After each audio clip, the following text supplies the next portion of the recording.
And I'm thinking, man, every time that happens, I try to put myself in a defense of the Cantillon essay and thinking, man, you're clouding the economic forces with this political environment, right? And at that point, I realized, man, it really has to come down to your personal view of it. Like, how is it that you are going to take this information and then use it? Most people, when I speak, they take the information, mix it up with some political or conspiracy theories, and then bring it back saying, well, what do you think about this? And I'm thinking, man, from your perspective and your belief, I can understand why it is that you would have this information. But from my stance and where I'm going, I don't know how that would be helpful. Like, I don't know where it is that I can use that in, like, that, like, finding the evidence, like, this is where they're doing it, like, haha, right there.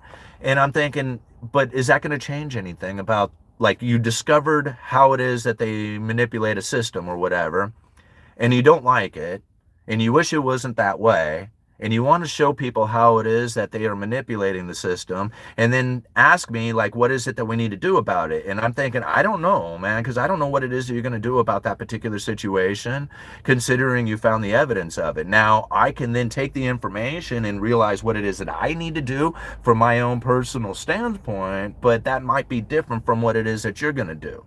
Like, you guys get where I'm coming from on this? Looking at it from the understanding of the economic forces that are playing out then gives you a much different view. You're not looking for reasons for it. You already got the reason. It's the underlying economic force. What you are then looking at as far as the political environment and the conditions are the symptoms of that situation. And this is really where the understanding of the four economic forces play out. So again, I know it's like speaking another language, but once you have internalized the Cantillon effect, once you have internalized Gresham's law, you internalize the bullwhip effect, you internalize Triffin's dilemma, and you put these four economic theories to work, and you think about some of the articles that you're reading and some of the descriptions of the other economists describing what's happening within our current situation, you start recognizing these underlying economic forces. You're like, man, he's talking about Triffin's dilemma. He's talking about, Gresham's law, or the reasons that some of the issues that we are facing have these underlying economic forces that are playing out that a lot of people just don't even recognize, right? So again, like, when I think about it from this personal view that, man, every single person out there really has to understand what it is that these economic forces are doing to them, like, personally. How is it that they are supposed to condition their situation to deal with the fact that we have these underlying economic forces playing out? That right there is probably the most difficult part. Like, I'm 7 minutes into this and I probably confused a lot of people already with it. But to understand how it is that these things are playing out is the goal to the whole mechanism. Like, once you see it, now your condition of life ends up being very like, the choices that you make are very, like, easily intuitive, decide, like, you just intuitively know the right way to go, right? Because you just recognize what it is that's happening.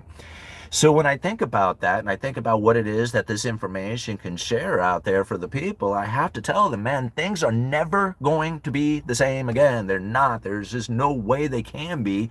We've never had a condition in which that the expansion of fiat currency has led to this level of inequality, to encompassment around the world. Like, everything that we have going on right now within the economy has never existed on this level before. To think that it's the same is very inaccurate, right? This is a whole new time.